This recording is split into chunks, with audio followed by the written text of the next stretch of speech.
Honourable Minister of Science and Technology, Mr. Lady Pandor, His Excellency, Executive Mayor for the Mopani District Municipality, Councillor Matlu, His Acting Mayor of the Greater Tzaneen District, Councillor Machimana, distinguished councillors, distinguished guests, ladies and gentlemen, I think above all the learners that are here as well in this hall today, all protocols observed.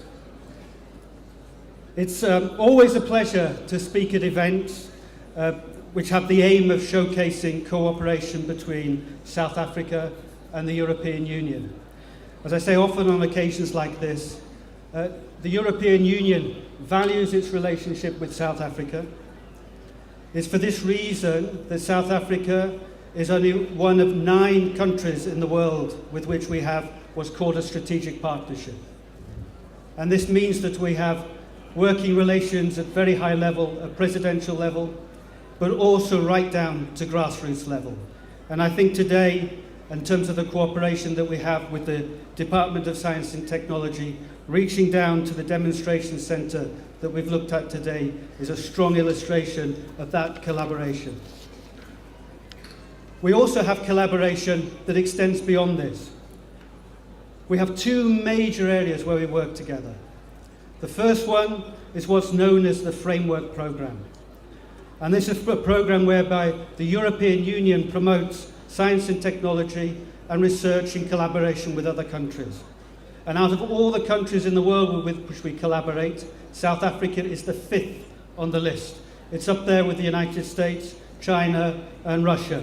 It's a country in which we have 203 participants in 164 different projects, to an amount that's around 300 million rand. The second area in which we collaborate is a specific science and technology programme where we work with the Department of Science and Technology.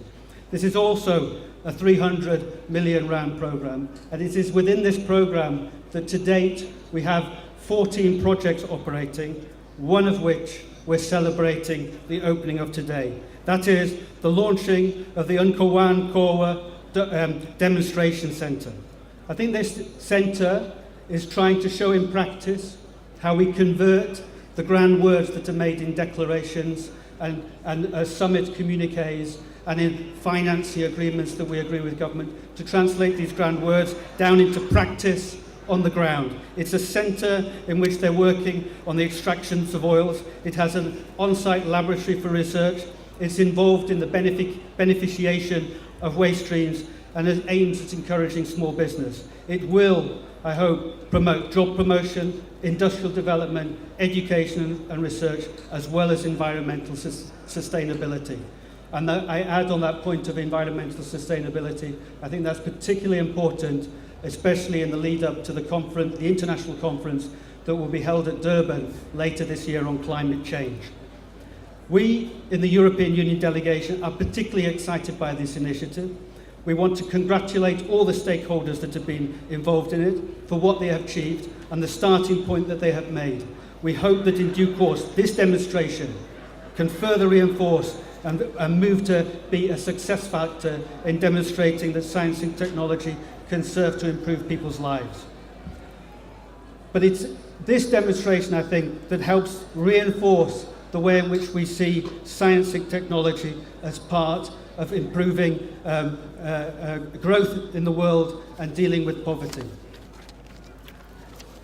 I think South Africa has set itself the target of ensuring that research and development expenditure can rise to about 2% of GDP. We also in the European Union have our own targets. We're trying to do a little bit better to get to 3% of GDP. But in all of this, it's noticeable that the leading lights in this world, in technological innovation, the South Koreas, the Japans of this world, have higher rates of investment. And I think we all need to work hard in this area. This is important, I think, in ensuring that we're able to address many of the global challenges, poverty and climate change, that are before us today. And I think when we work on these subjects, I think this dialogue and the cooperation that we have with the Department of Science and Technology is one of the best. I have to say, Madam Minister, that when I arrived here in the delegation, they always spoke very highly of the department and very highly of the Minister in terms of the work that she's doing, and I wish to congratulate her personally on that work.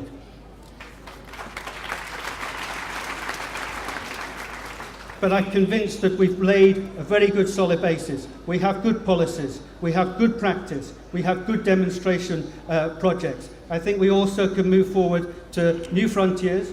We will have put in place our new Horizon 2020 document on research and development. The department has its 10-year innovation plan.